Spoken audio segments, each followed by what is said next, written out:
ইতিহাস কখনো বিদায় বলে না, ইতিহাস বলে একটু অপেক্ষা করো, নেক্সটে আবারও দেখা হবে।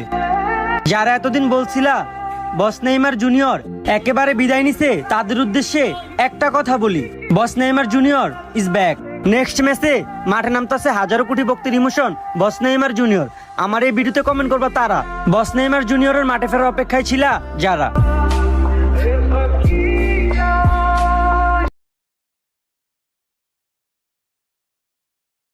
আগুন হয়ে ফিরছে ব্রাজিল দল, আর নয় ব্যর্থর গান, এবার জয়ের স্লোগান দিয়ে মাঠে নামবে সেলেসাওরা। বিশ্বকাপের পর এবার 2024 সালের কোপা আমেরিকায় টানা ব্যর্থ হয়েছে ব্রাজিল দল, যেখানে কোয়ার্টার ফাইনালে উরুগুয়ের কাছে হেরে এবার বিদায় নিয়েছে ব্রাজিল দল। যেখানে ব্রাজিল দলে খেলতে পারেনি বড় বড় তারকারা, মূলত ইনজুরির কারণেই এবারের কোপা আমেরিকায় দেখা যায়নি ব্রাজিল।